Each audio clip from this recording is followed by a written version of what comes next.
Let's leave it at that.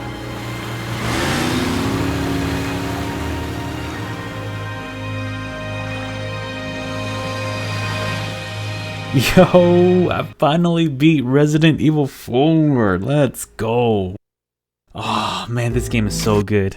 Game of the year for sure. Because Zelda's gonna be the same thing all over again. And then Final Fantasy's gonna be boring. And then Starfield. Wait, what the heck? Wait, why does this say 2005? Wait, no, you're supposed to be the new one. No, you were supposed to be the new one. No, you were supposed to be 2023, not 2005. This pain that isn't visual to the naked eye. A pain that doesn't decay the flesh of the body, but a pain in the mind. The pain of misapprehended thoughts from the past. The pain of confusion. One that can be identified after the moment of true understanding. A pain that only you know. One that will always be hidden unless revealed. But nevertheless, it is only one of the zillions of thoughts that is coursing through your mind. It is just a thought that you thought.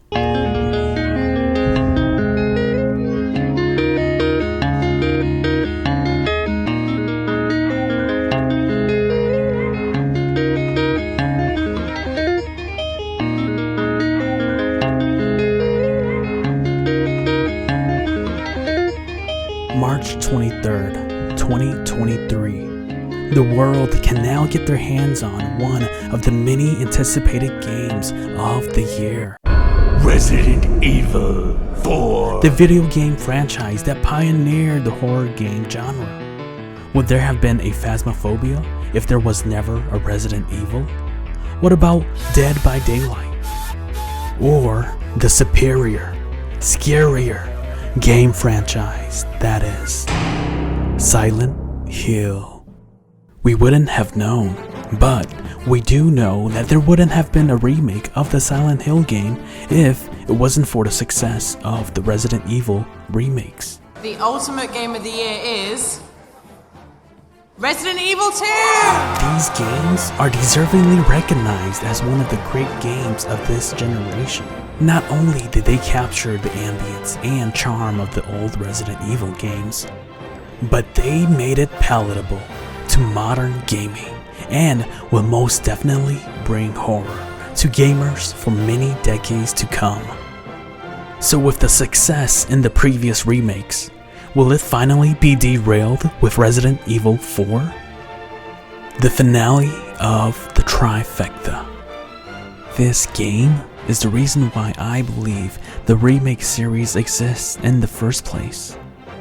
The game that was previously claimed to be one of the greatest of all time. Will it still hold this title with this new rendition? This retrospective is based off of having no knowledge of this great old game of the past. Right off the bat, I love the direction Capcom went with in this art style compared to the previous remakes. It brings us the perfect modern 3D visuals that aren't overwhelming like the last two, where we don't see every strand of hair because we never needed to. As for the lighting, it's always perfect. The game does a great job at communicating that it's clearly nighttime, but the players never struggle with the darkness. You might be asking, wouldn't that take away the element of horror from the game if there seems to be no existence of darkness? No, because it all comes down to the character development of our protagonist, Leon, who is an absolute beast. He viciously murders the unfortunately infected villagers. As you play the game, you will go into the depth of the rich story of Resident Evil 4 and see why Leon was chosen to save the president's daughter. The questionable graphics but rich storytelling comes in full circle as it is the result of a groundbreaking meta of game development. This is called the Undertale effect.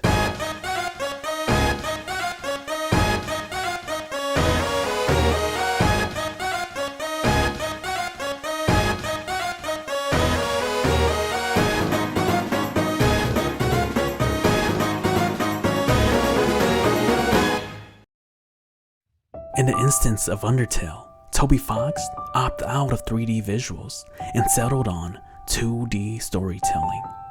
As for Resident Evil 4 Remake, Capcom strategically and purposefully refused to use 1/10 of this console's generation's hardware. What else would be the reason why Capcom started making games compatible with Macs? Capcom is obviously following the blueprint of Undertale, with a twist to a classic game that will be widely popular amongst the gaming community of the past and the present. Actually, I've just been playing the wrong Resident Evil 4.